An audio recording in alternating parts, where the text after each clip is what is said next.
Na mtazamaji, karibu katika sehemu ya pili ya kipindi hiki cha Asubuhi Njema, ambapo tunaangalia kurasa za mbele za magazeti. Naanza na gazeti la Mtanzania, penye nia pana njia.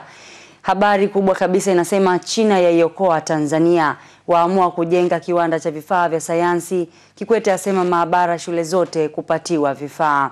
Asema atawajengea nyumba za kisasa polisi JWTZ.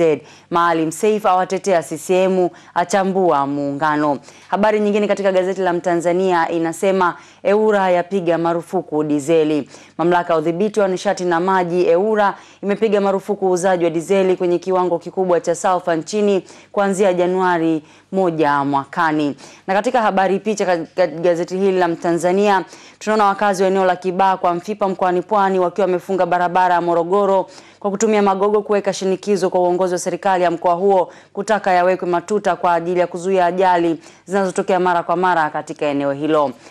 Na katika gazeti la Mwananchi, wafungwa waandaa mkutano wa CCM. Na habari nyingine inasema TAKUKURU yatanua makucha Kilimanjaro. Habari nyingine inasema mahakama yaagiza Chenge akamatwe. Katika gazeti la Habari Leo, habari kubwa kabisa iliyopewa kipaumbele katika gazeti hili inasema mahakama yaamuru Chenge akamatwe. Ni baada ya kutofika mahakamani hapo jana. Yabainika alikuwa Shinyanga akifanya kampeni. Habari nyingine inasema kesi za rushwa kura za maoni CCM zaiva. TAKUKURU yasema inakamilisha ushahidi. Katika gazeti la Zanzibar Leo tunaona habari iliyopewa kipaumbele JK umaskini kwa wavuvi kuwa historia. Rais Jakaya Kikwete na mgombea urais wa Tanzania kupitia Chama cha Mapinduzi CCM katika uchaguzi mkuu wa mwaka huu amesema kuwa endapo atachaguliwa tena ataanzisha mpango maalum kwa kukopesha zana wavuvi katika maziwa ya Tanzania. Habari nyingine inasema Maalim Seif aususa mkutano wa kampeni ni kwa kutokujitokeza wanachama kiduchu. Habari katika Jambo Leo iliyopewa kipaumbele inasema EWURA yapiga marufuku dizeli. Chenge kikaangoni, korti yafuta dhamana yake, yatoa amri atiwe mbaloni. Mama aua mwanawe kwa ulevi. Jeshi la polisi mkoani Kagera linamshikilia mkazi mmoja wa kijiji cha Runyaga kata ya Kituntu wilayani Karagwe kwa madai ya kumuua mwanawe wakati akiwa amelewa pombe. Habari nyingine katika gazeti la Jambo Leo inasema JK atangazia vita Mchwa. Na katika gazeti la Tanzania Daima sauti ya watu, habari iliyopewa kipaumbele inasema Marando azilipua helikopta za Kikwete. Awataja waliozitoa, asema ni mafisadi wakubwa. Adai mojawapo ni mfanyabiashara wa madini. Ampamba John Mnyika asema atatikisa bunge. Habari nyingine katika Tanzania Daima sauti ya watu, mahakama yaamuru Chenge akamatwe. Ni baada ya kuruka dhamana. Na katika gazeti la Uhuru, JK nitaiokoa Shireku, ahidi kulipa madeni ya wakulima. Ataka viongozi wabovu watoswe, Dr. Biral aponda sera za wapinzani.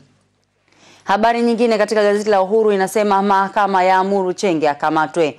Wanafamilia walindwa Chadema. Na katika gazeti la Majira, gazeti huru la kila siku, habari kubwa kabisa inasema Seif abaini njama kuvuruga maridhiano. Habari nyingine inasema maharamia washambulia boti ya jeshi la wananchi wa Tanzania, wairushia risasi bahari ya Hindi. Wanajeshi wajibu wanasa mmoja wao. Boti ya jeshi la ulinzi wa wananchi wa Tanzania JWTZ juzi na jana ilishambuliwa kwa risasi na maharamia katika bahari ya Hindi wakati ikitoka Mtwara kuelekea Dar es Salaam. Habari nyingine katika gazeti la Majira, korti yaamuru mwanasheria mkuu mstaafu akamatwe. Ni Chenge kwa kutokuhudhuria mahakamani. Habari nyingine katika Nipashe Mwanga wa Jamii inasema hakimu aamrisha Chenge akamatwe. Ni baada ya kutofika kortini, adaiwa anasaka kura za ubunge. Habari nyingine inasema Dr. Hosea asema kesi zaidi za uchaguzi kutinga TAKUKURU. Huyu ni mkurugenzi wa TAKUKURU. Taarifa ya TAKUKURU kuhusu Dr. Burihan. Yote hayo ni katika gazeti la Nipashe. Na katika gazeti la The Citizen, habari kubwa kabisa nyingine inasema koti yaamuru, mahakama yaamuru Chenge akamatwe.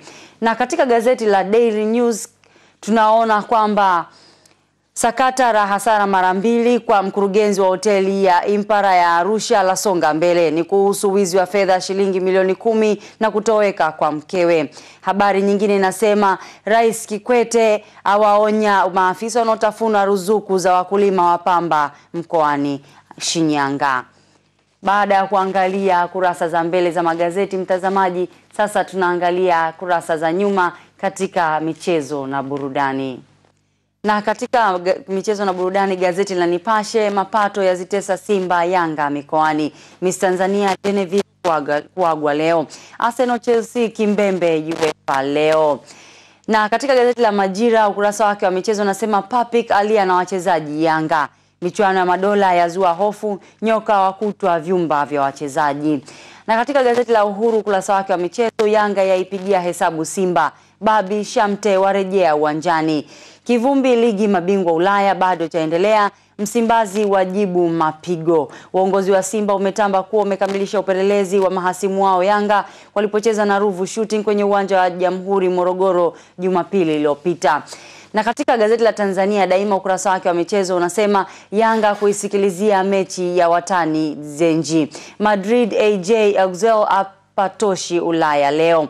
Simba wazuiwa kutumia uwanja wa Jamhuri Morogoro. Na katika gazeti la michezo, katika gazeti la Jambo Leo, ukurasa wake wa michezo, Simba mchecheto mtupu ikivaa Mtibwa kesho. Na Miss Tanzania kuagwa kesho. Miss Tanzania 2010 Genevieve Emmanuel anatarajiwa kuaga kesho katika sherehe fupi itakayofanyika katika kituo cha uwekezaji Tanzania TIC jijini Dar es Salaam, tayari kwa safari yake ya kwenda China kushiriki mashindano ya dunia Miss World. Na katika gazeti la Zanzibar Leo, ukurasa wake wa michezo, watoto vijijini kuundiwa Jamhuri Garden zao. Biashara huria inapotosha muziki. Mzee Maxey asema huyu ni mwanamuziki mkongwe wa visiwani Zanzibar. Jusa kuineemesha DCMA. Na katika gazeti la Habari Leo, ukurasa wake wa michezo, Toto yampa jeuri Piri. Kocha mkuu wa Simba Mzambia Patrick Piri ametangaza hali ya hatari kwa timu zinazoshiriki ligi kuu mwaka huu na kuelezea kwamba sasa timu yake imeanza rasmi safari ya kutetea ubingwa wake msimu huu baada ya kuichapa Toto Africans mabao 2-1. Papi kaweka hadharani mbinu za ushindi. Na katika gazeti la Mwananchi, ukurasa wake wa michezo, wasifu ulinzi New Daily. Nani akufunga au kufungwa bao la karne ligi kuu bara. Leo ama kesho ligi kuu Tanzania bara itashuhudia bao la 100 likifungwa, ikiwa tayari nyavu zimeshatikisika mara 99 tangu Agosti 21, huku Yanga ikiwa ndiyo timu pekee iliyofungwa goli moja tu hadi sasa na kuongoza kwa pointi 16 katika mechi 6 ilizocheza.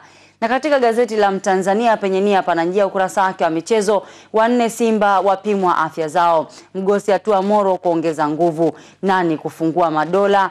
Papik hatukucheza vyema. Huyo ni kocha mkuu wa kikosi cha soka cha Yanga. Na katika gazeti la The Citizen, habari iliyopewa kipaumbele katika ukurasa wake wa michezo, kocha mkuu wa Azam FC awaomba marefa kumlinda mshambuliaji wa kikosi hicho Mrisho Ngasa. Na katika gazeti la Bingwa, Nchunga hakuna wa kuningoa Yanga. Huyo ni mwenyekiti wa sasa wa kikosi wa klabu ya Yanga. Chelsea Arsenal Madrid kazini leo. Kesho Man United Valencia kuwasha moto. Papi kasikitishwa na kiwango. Huyo ni kocha mkuu wa kikosi cha Yanga. Paulsen kutaja kikosi kesho. Huyo ni kocha mkuu wa timu ya Taifa Stars. Katika gazeti la Bingwa na chapa lapa, Drogba asema Blues si mwisho wake. Wayne Rooney aambiwa si lolote. Na habari nyingine katika gazeti hili la Bingwa inasema Graham alimunia mzigo Arsenal. Na katika gazeti la Mwana Sporti, Chelsea Arsenal za msumbua chama kuivaa Taifa Stars. Na habari nyingine katika gazeti la Mwana Sporti inasema nimewabamba. Huyo ni kocha mkuu wa kikosi cha Simba. Yanga imara, wembe mkali. Na katika gazeti hili la Mwana Sporti, ukurasa wake wa nyuma inasema nitaondoka. Didier Drogba ajiandaa kuhamia Marseille. Orlando Pirates yaingoa Kaizer Chiefs ya South Africa. Kiga na washambulia Wayne Rooney na Ferguson. Na katika gazeti la Daily News, ukurasa wake wa michezo, timu za Tanzania zinazoshiriki michuano ya Jumuiya ya Madola nchini India ziko katika hali nzuri. Nyingine inasema kocha mkuu wa Yanga Papik amesikitishwa na kiwango cha kikosi hicho. Mpaka hapo mtazamaji wa Channel 10, ndio mwisho wa kipengele hiki cha magazeti katika kipindi hiki cha Asubuhi Njema. Jina langu ni Salama Hamad. Kwa niaba ya wale wote walioshiriki kuletea kipindi hiki, tunakutakia asubuhi njema na asante sana kwa kuangalia Channel 10, kilicho bora kabisa.